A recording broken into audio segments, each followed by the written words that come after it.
welcome back to Heart with me, Shakti Sundari. I'm here at a beautiful retreat centre in Ubud, Bali called The Ark, which is run by Abbagnano, together with his beautiful partner, Rachelle. Amy is a detox naturopath, and Abbagnano is very well known for his alchemy of breathwork, and so much more. So really looking forward to speaking to them both. Welcome Anthony and welcome Amy. Thank you. Yeah. Let's take a breath. More breath. Yeah. Thank you. It's just nice to connect with you. Yeah, because you are sitting in this space of love and togetherness right now. I think I'd like to kick off by kind of going into that. Of course, just last week you were celebrating your engagement in the most beautiful ceremony. Yeah, it was a bit unexpected. It was a little bit more of an elaborate Balinese ceremony than we had anticipated, and opening it up to all community was wow, it was amazing. Super powerful. Wow.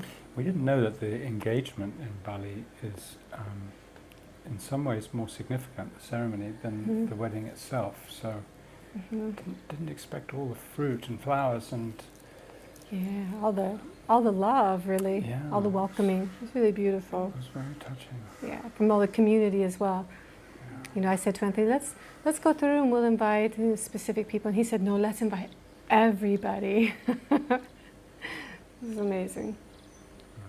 Well, it was very evident from witnessing that you have created this amazing space of love and community all around you here at the Ark and in Bali. Have you both had a sort of a relationship of living in Bali for some time, or how has it come about that you chose to celebrate here in that way? Yeah, we've both lived, I've been here 12 years and Amy for about 7 or 8, so we have done a lot of work here, both inside and making use of the wonderful support systems and the energy of the island, and also developed our own practices here too. So we're kind of well-friended, we're surrounded by the community that we really always sought.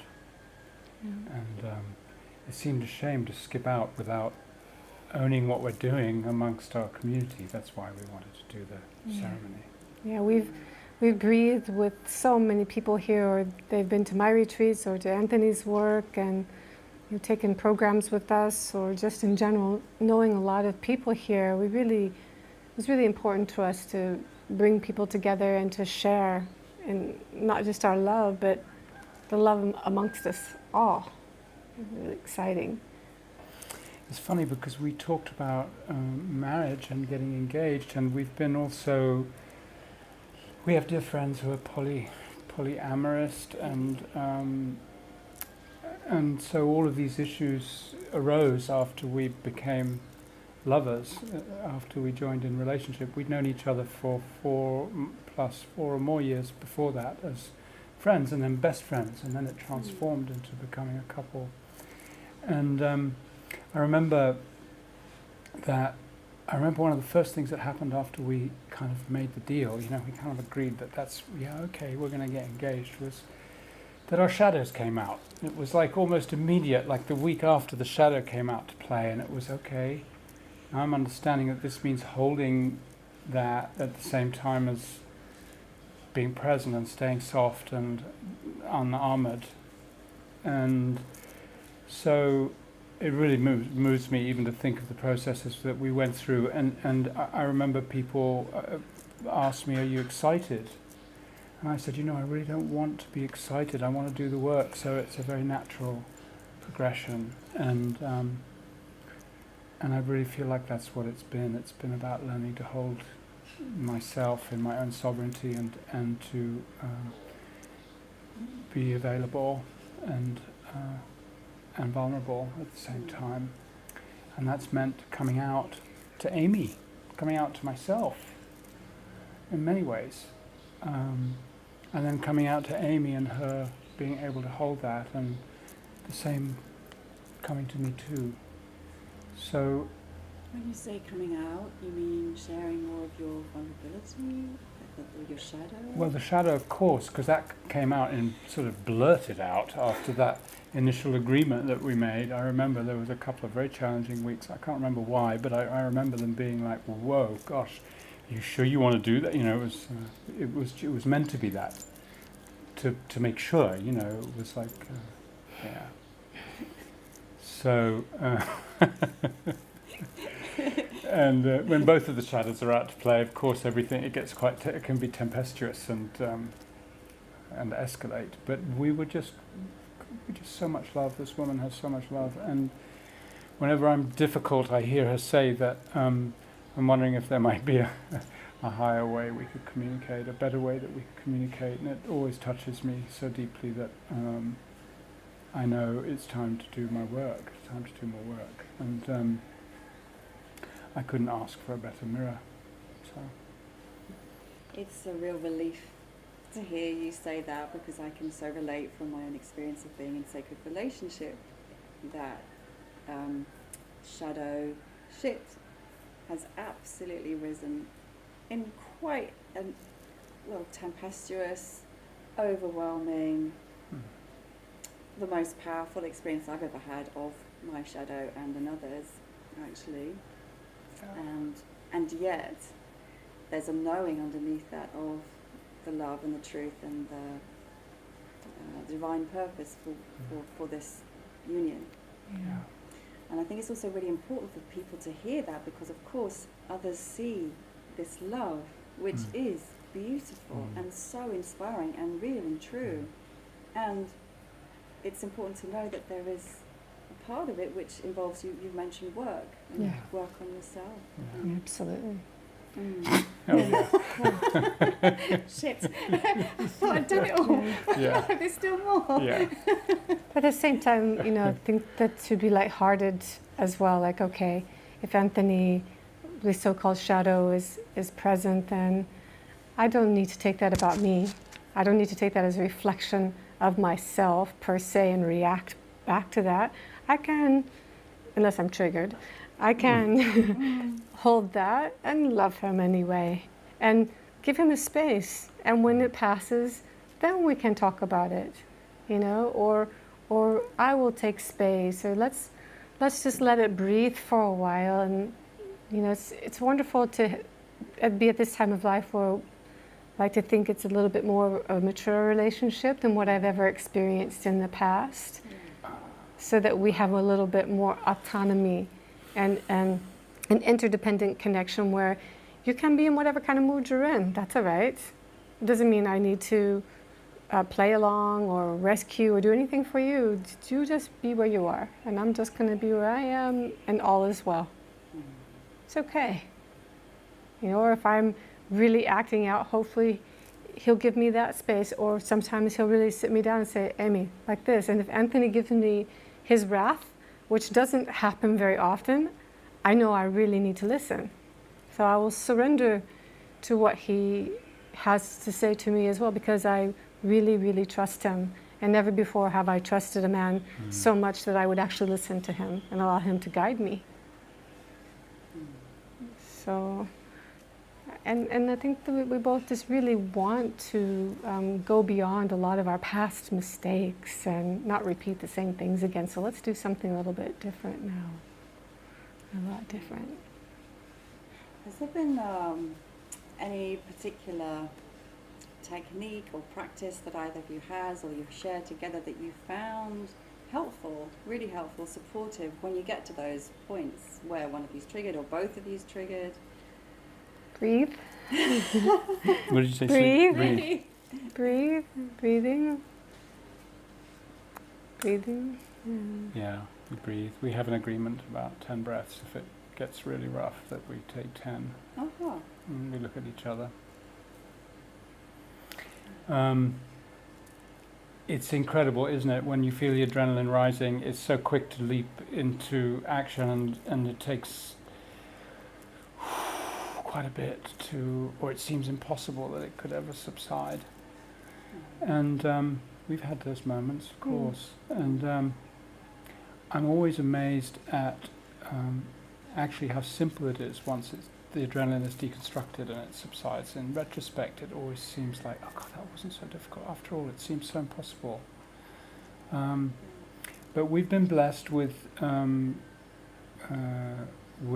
agreements that we've made together that were actually not designed by us. They were designed by Gay and Katie Hendricks. They're called the co-commitments, and there are actually 9 of them. And helps a lot. I remember one time we really got into trouble, and we were on the coast here, and we were just feeling there was just this wasn't space between us. This shape had become distance, and For about 3 weeks. yeah, about 3 weeks, it just grew and grew, and it was like, whoa, boy, it's just very destabilizing. And so we went for a walk, and I said to Amy, let's just remember the co-commitments and see if there's some kind of guidance in there. And we remembered all but one. And we kept walking, and by this time we were working together, trying to remember what was it? Oh, gosh, I'm really digging in there, but I can't figure out what it is.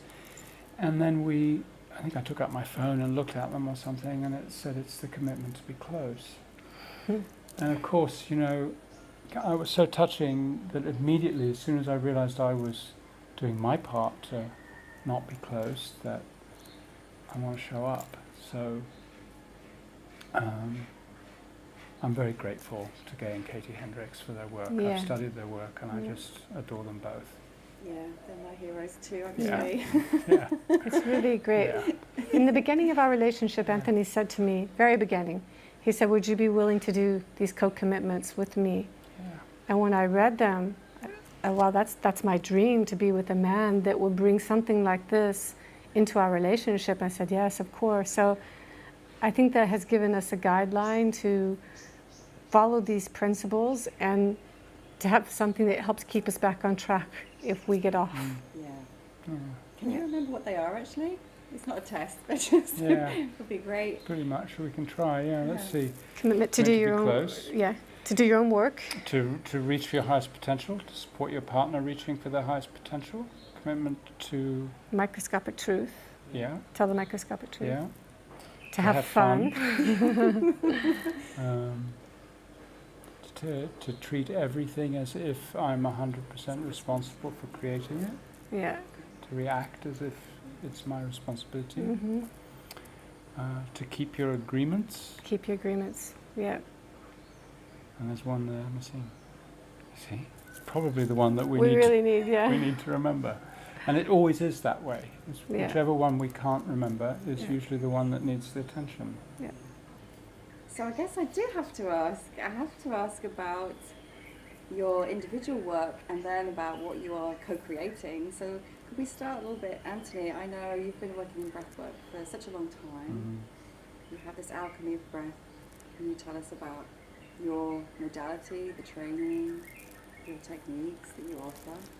Yeah, of course. It's my passion. It's easy to do that.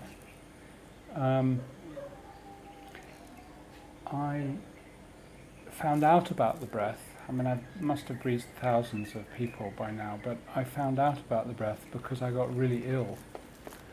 And I was actually reduced to not being able to move for quite a while, for a month or more. Can I ask when this was in your life? This was about 6-7 years ago. And all I had left was the breath. That was all I could do, was to breathe and feel. And recently I was in a writing group, and one of our co-writers wrote a little short 8-word poem that really touched me and explained everything to me about my experience. He said, the poem reads, "When I finally stopped squirming, God kissed my heart." And so I think for me, that was a pivotal moment, and I understood that what surrender was, really what it was. Because so many ways I tried to struggle to reach my guitar or to make a phone call, but it was all too painful to move. And so that's when I really understood that breath had a huge impact on my life. even though for... Sorry, were you already teaching breathwork? No, I wasn't. I'd studied it for many years in different forms. I'd studied it, but I never really understood that it was going to be my dharma to teach it. And so I'd experimented with pranayama and holotropic breathwork and different birthing systems for natural childbirth, Lamaze when I was 17, and then Le Boyer when I was 23, and coached my partner to have the child all during the pregnancy. So I never really realized that I was so close to it. I studied Sufi breathing techniques, which I found really powerful and maintained for many years. And so this suddenly kind of gave me the gift of understanding of where I wanted to go. And I met Christabel, and she came into my writers group and we did a breath work. And then so that's Christabel Zamor. Just going to mention her name. Christabel Zamor. And Christabel then introduced me to Dana and Ashana very quickly. A month later I was with Dana and Ashana, who are staying here and starting a workshop here next week at the Ark. And I studied with them, and then I really started to get involved, and I did some transformational breath, and I studied with another fine man, Giten Tonkov, who does trauma work, and he's the best, I think, in the world. And then after that I began to understand that this whole lifetime of experience of not just breath, but also coaching and hypnotherapy and my inner journey was what seemed to be impactful for people. So I bring that to my breath teaching, and so the breath is really the tool, but the question is, how can we use it in our everyday life? So these sessions can be quite fantastical and wonderful. And then what do I do? And that's really where it gets fascinating to me, is to work with people, of course, to see someone's joy the first time they've done breath work is just ecstatic to me. It feels like I'm giving away free chocolate to kids or something, you know. It's just so wonderful. And to see them journey with it and how they can actually employ it to really deepen their own journey so quickly is really the reward. That's the greatest reward. Curious just to know what happened then to, you said you were very unwell, you were practically unable to move. You had this kind of realization then that all you could do was breathe, so suddenly this awareness of breath, of life came to you. And then what happened in terms of that awareness and your physical healing? Well, there was an angel that showed up. And Amy's an intuitive, and she said, you've got parasites, and there's one man that can help you. And I was pretty weak at that point. It was the second illness, second time. And I managed to get to New York. I got a flight with a wheelchair and got to New York. You were that ill that you... I couldn't really... He almost died. I was almost gone. Yeah, it was really bad. So there were two things. There was the wake-up call. I heard my brother outside the window talking to a friend of ours saying, I reckon he's got 6 or 7 days left. And I heard that. With something, like in the Western? They tried, and I had 27 different doctors, and I don't know how many little pricks in my arm. All kinds of parasite testing. We took him to so many different doctors across Europe. No, I couldn't. Nobody knew what it was. Just this one doctor in New York knows what it is, and can diagnose it reliably. Well, as a naturopath, though, I mean, it wasn't just intuition. I could see that he had the symptoms of parasites, that the type of testing that's available in modern day world doesn't really articulate what's there. It's not precise enough. And this one specialist in New York, Dr. Cahill, who's the chief advisor of medicine to the UN, he's a parasite specialist. And I knew that we had to get Anthony to him. And he saved Anthony's life, really. Well, you both did. His story is something we're very passionate about, for people understanding how the practices that we teach can help them, but also to know that there is hope when nothing else works. It's just getting proper diagnosis a lot of the time. So before this moment, you were saying you were already doing some kind of coaching and alternative. Yeah, I had a lot of lifestyle. practices. I had one foot in each world. I was involved in architecture in Italy and restoring old buildings, and but always knew that I needed to go somewhere else, and kind of got scared off spirituality as a youngster because of a cult experience, and so was kind of like, no, I'm not going to touch that.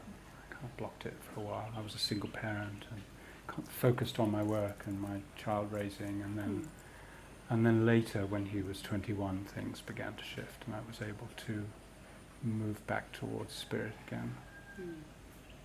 Yeah. And is that now an important part of your work and your being, your spirituality? Every breath, every inhale. Yeah. And love, just to uncover until we find the love. I remember people talking about my recovery. I had a lot of time to think about recovery, and it occurred to me what a terrible word it is. Why should we recover? Why can't we just stay uncovered? And have you ever noticed how when people get ill, they get more real? They get more genuine. And so that was my work, was to stay uncovered. Really. Yeah. It seems like you were brought together divinely for this purpose. But before you met Anthony, what was your work? It's the same work I do now, which is it's what I call holistic nutrition and detox. Train people to be teachers of this work, really. I don't really do so much of a nutritional or fasting practice one-on-one with people. I train students to do that. But fasting is my biggest passion in my work, along with emotional work. So we're working on deep emotional levels with fasting, with breath work, teaching people how to make raw food mainly. We really support a high raw or all raw diet. So we take people through a whole process of inner transformation in the psyche down to the cellular level in the body, usually on retreat a couple of times a year. And we're going to bring back our women's retreats next year. I'm really passionate about women and what we do together as women, and helping women to understand different hormonal changes in their body. And it's also just very practical skills. This is how you do these protocols. This is how you break it down. This is how you can teach it. And this is how you can live it, from just a very simple daily lifestyle to building a business out of it. I guess what you've just said kind of calls me back to now speak more again of the two of you as a couple, as this union. And because you spoke about your passion for working with women. And I remember when you were doing your engagement ceremony, Anthony, you said something that really touched me about your past and how you finally feel ready as a man to make this commitment.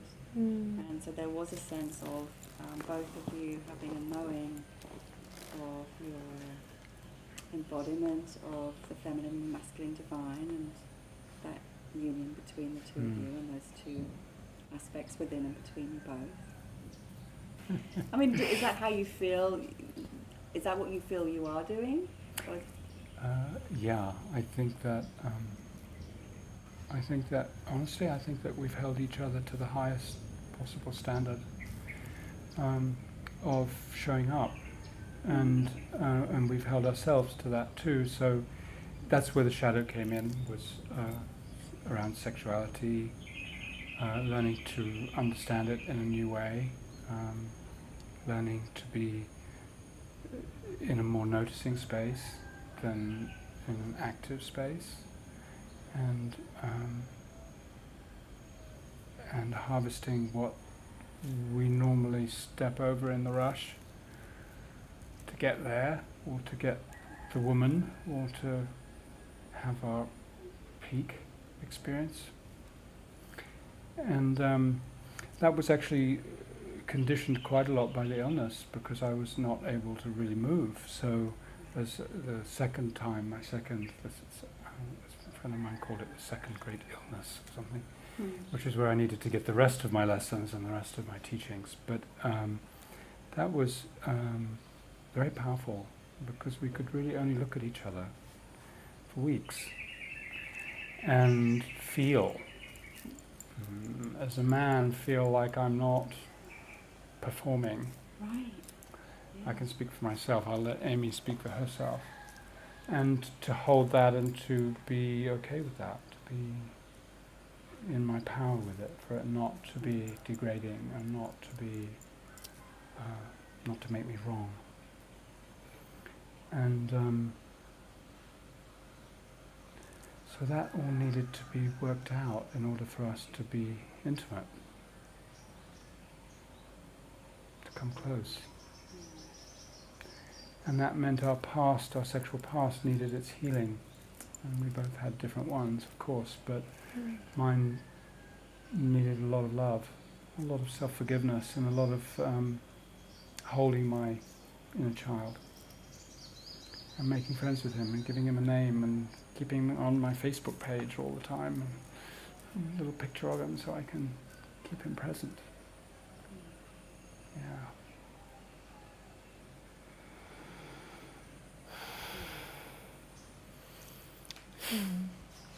It's been a very different journey with Anthony, because in the past I would be driven by lust, really.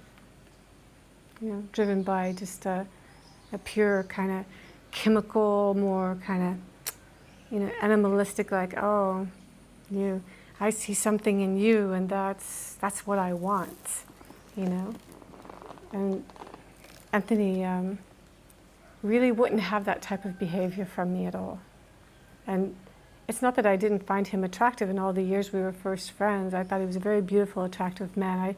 I honestly revered him so much that he's probably one of the first men that I did find attractive that I wouldn't just project my sexuality onto, or I'll have you for the taking, unconscious sort of behavior. So it was a very clear, clean place that we came together into a friendship, and what we kind of realized was a courtship, really, of sorts.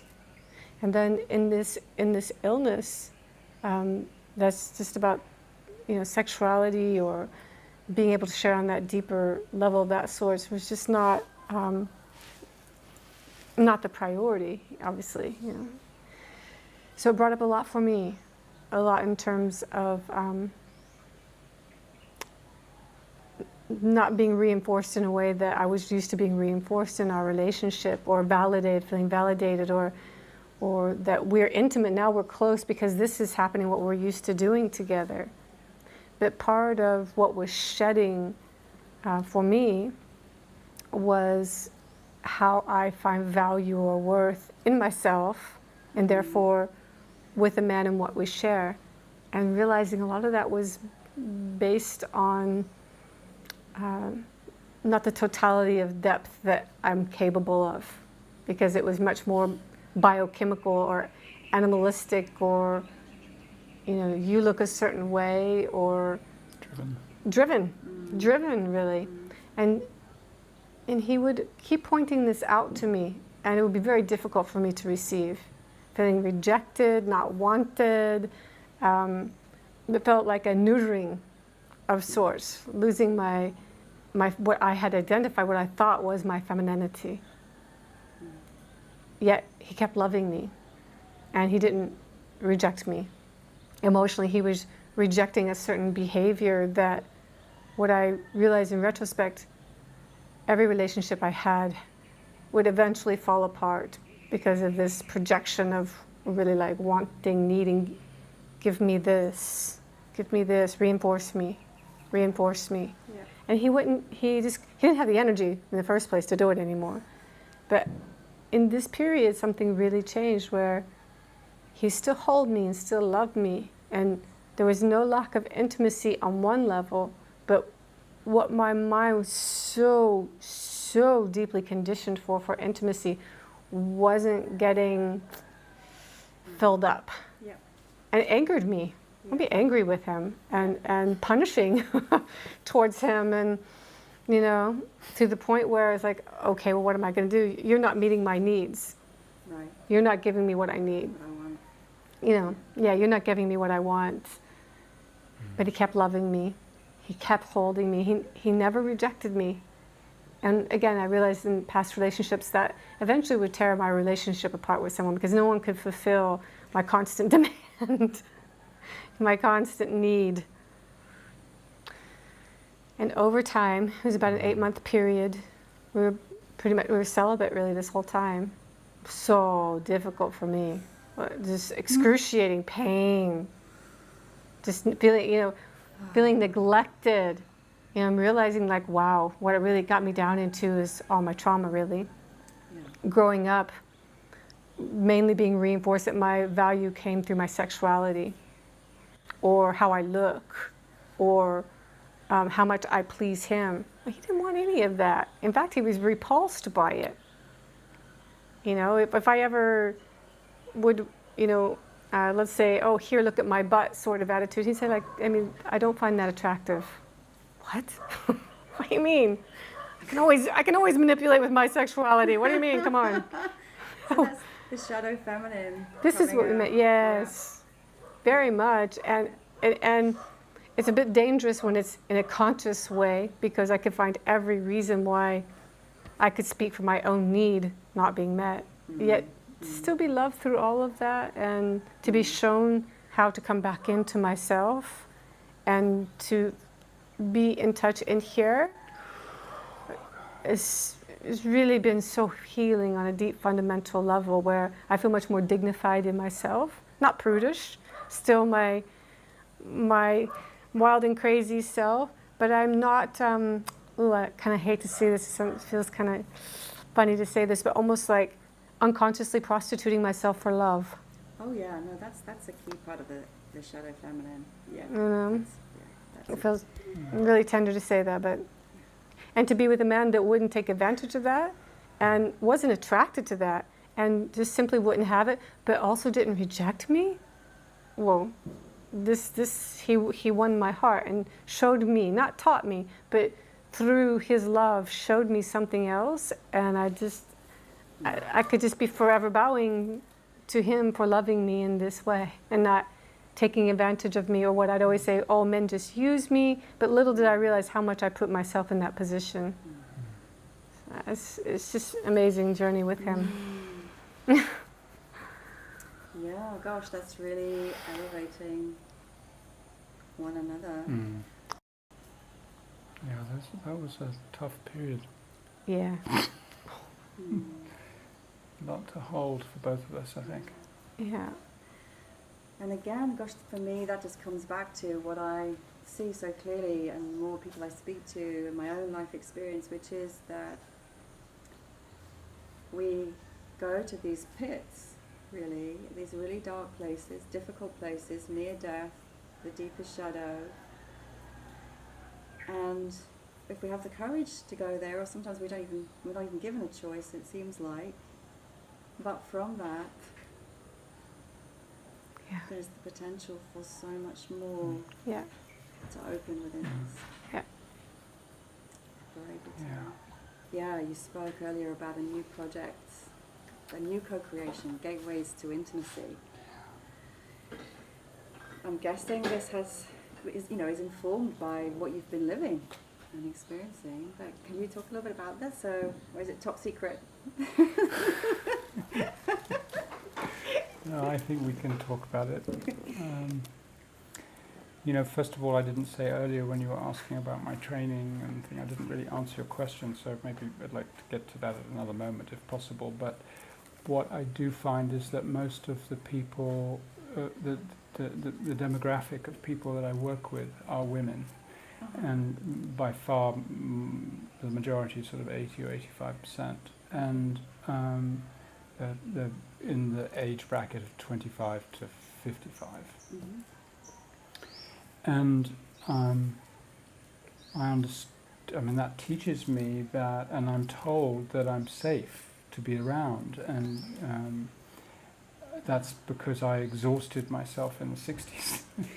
I remember saying to Amy during that testing period, I said, I just can't do that anymore. I can't objectify you like that. I just know it's a quick descent to the end of another cycle of relationship, and I would really love to invest in something that had more possibility than that. And so I think by virtue of my journey, the darkness and the shadow of my youth, to understand what longing means, really, to understand that when I long for somebody, I'm unconsciously objectifying them, and I'm making them what I need, or the goal of my attention, or my conquest, or whatever language you use in whichever decade you're living. That it's really in the longing that the message lies, not in the achieving what I'm longing. And that was a huge lesson for me, and especially around sexuality.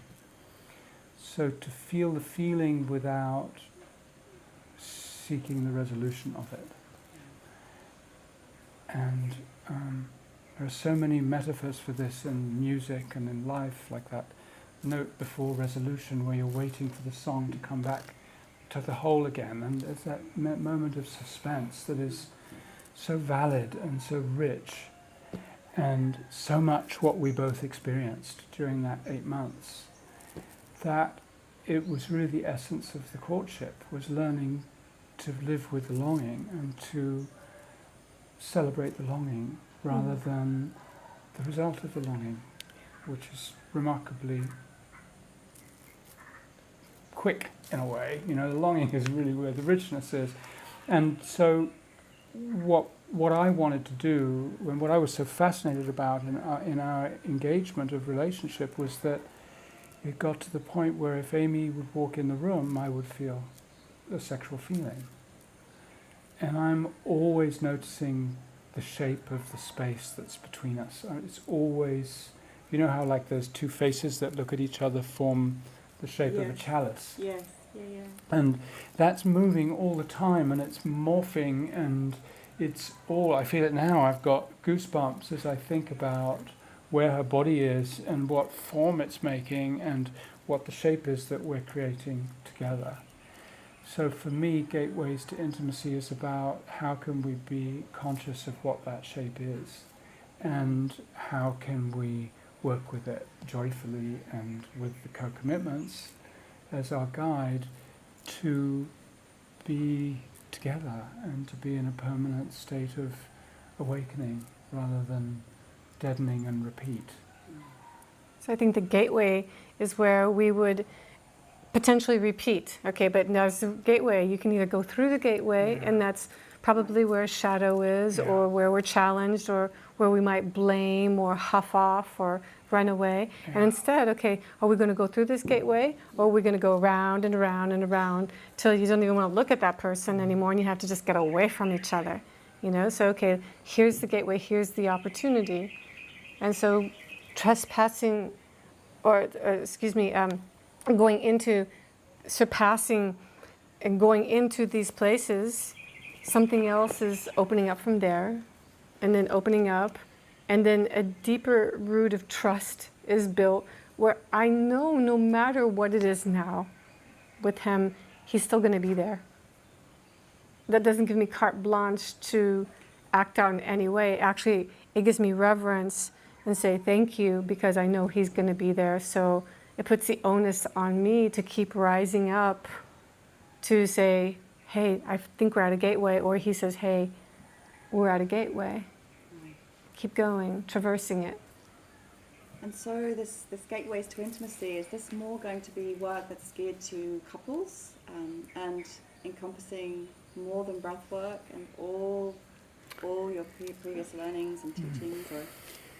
Well, that's quite intuitive view. I think it does encompass even more than what we've been doing individually, and we don't even know exactly what it is yet, and we're just experimenting with it. We already wanted to do something with it over a year ago, and we realized, like, no, we need to stay focused on ourselves, and let's keep learning what this thing is. And we're just baby birthing some of the first stages, but it's really showing us and teaching us. We don't really know exactly what it is per se. It's showing us what it wants to be and what to do.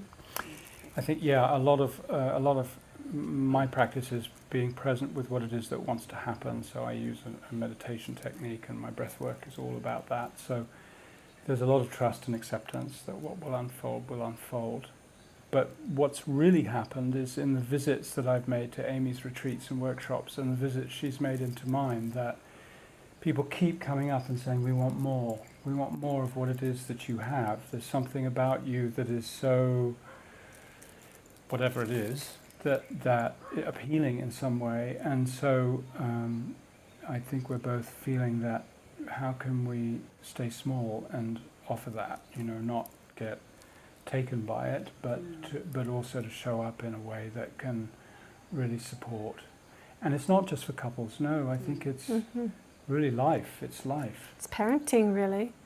We won't ever have a physical child together, but I think this is our child together, is to hold people together in whatever context it is, and however we can, whenever it is. And it's not just a class or a retreat, it could be in a grocery store, or it could be in a restaurant, or in any situation. Like, how can we just by nature, we're not necessarily looking for it, it's just to be available to hold in whatever capacity that we can be a benefit to others in what we share, our own growth, as an offering, to always be ready, to always be ready. Yeah, you mentioned service as a big part of your mission, really, your purpose for both of you. Yeah. Yeah. And so it could be intimacy, it could be with a breath, it could be with detox or food or a sharing, or right here, right now with us, or with our dog, his children, our family, whatever, How can I be out of my way enough that I can actually be there for another because I'm doing my own work? There's this great word, community, that is being used more and more. But people are also using the word tribe, which kind of like I always find a bit jarring. In fact, one time we looked it up in the dictionary, in the Apple dictionary, and it says division. Three. Try means a division of three. That's its etymology. And it always bothered me, tribe, because you are either in it or out of it. And when you're in it, if you're not in it, you don't belong. And if you are in it, you do belong. And that's where we have duality as replicated. And so as much as we want to belong, how can we belong without having to make someone not belong? And that's a really live question for me. It's a live inquiry. So I'm always seeking in every encounter to let people know they belong. It's so valid to let people know they belong. And so coming into unity, creating community, is a moment, it's a feeling of, am I helping others to belong? Is that what I'm serving? Or am I turning towards duality and away from community? And just my tribe. Am I only about my tribe? For us, it's more just a welcoming of all of us in whatever state we come in, big, small, skinny, fat, short, whatever color. To us, it's just a welcoming of the family of humanity in all our raw states, in our craziness, in our insecurities, in our joy. Not because in that moment. In that moment, not because it fits a certain look or a trend or a fashion, but because this is what we're here to do, to be available. I wonder how you see the future unfolding for your projects. You have many projects on the go, and spaces and workshops. And We've got a manifestor and a manifesting generator here, so we are trouble. I mean, we've got so much going on. Yeah. what is your vision going forward?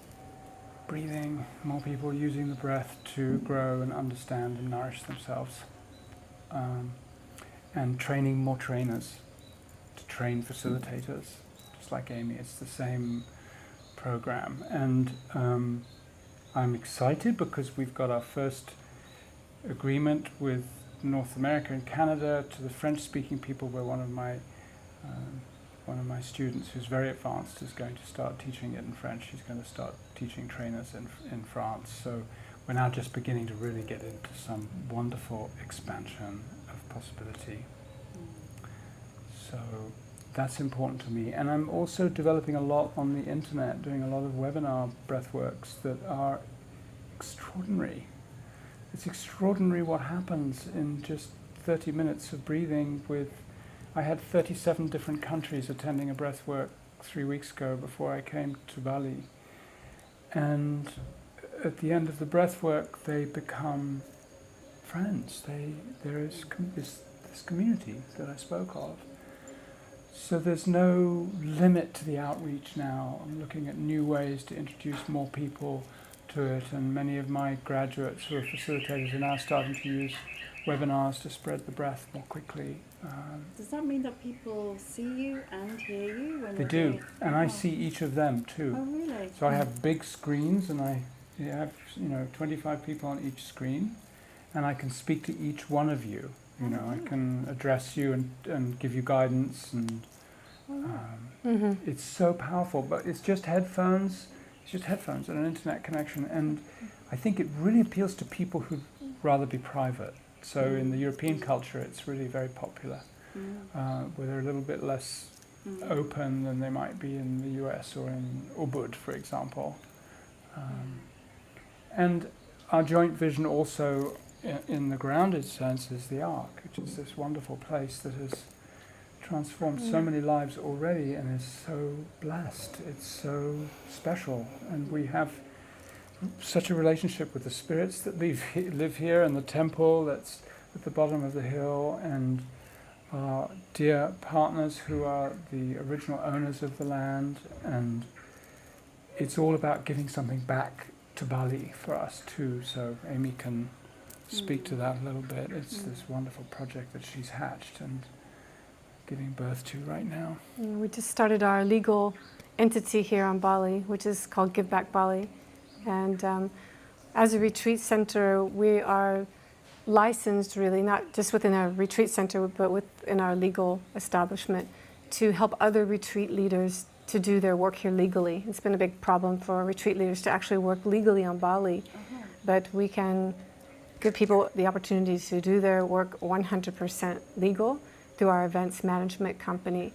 And the concept is that our group will come in and help educate their students on Bali and how we can be good guests here and help preserve the culture.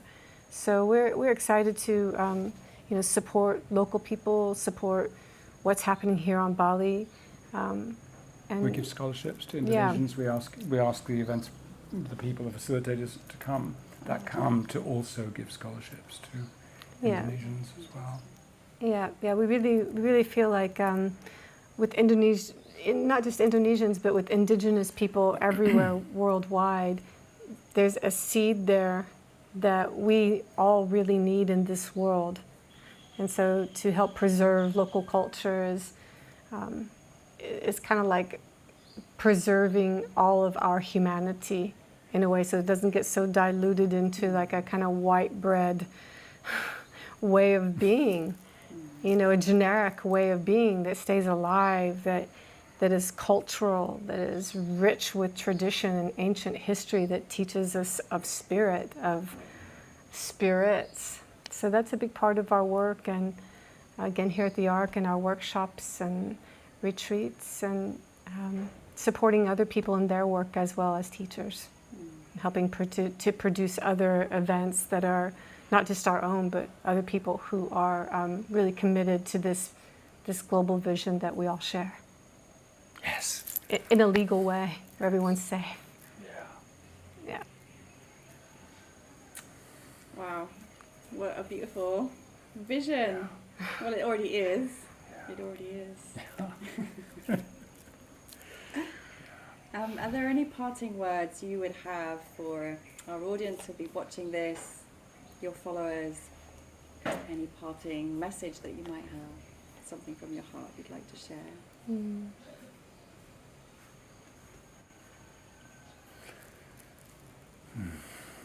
Yes.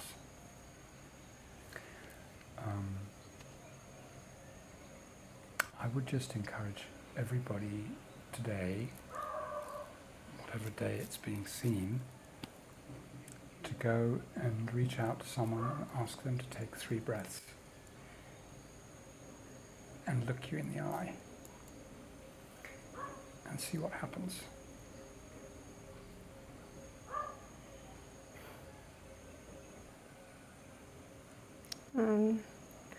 I think what I would like to share is that hope inside that, we're all healers, we're all artists, and to keep nurturing that place and keep believing in it, even for people who might be surrounded in a climate where people may not feel understood, or they may not feel like anyone's relating to them, that there's a whole crew of us on this earth, a whole big posse of us on this earth that do understand more subtle energies of what it means to care, to share, to want to contribute to others, to grow, and that no one's alone, and to keep reaching out and keep finding that place of how we can all come together and share what we have to give, because we all have that something special to give that only that person can give in the way that they do, and to keep finding the expression for that and believing in it and persevering no matter the challenges or odds that they may face. Yeah. So I kind of feel like I'd like to close this meeting with some breaths together, actually. It feels right to do that.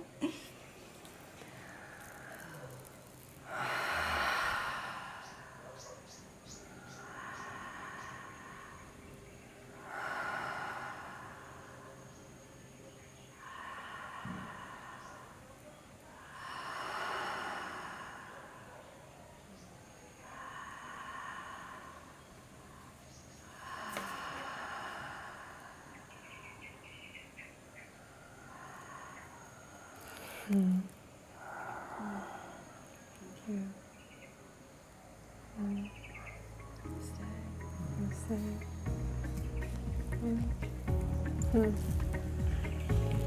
Thank you too. So thank you both so much, Anthony and Amy. Thank you to Luna, who's been holding space with us the whole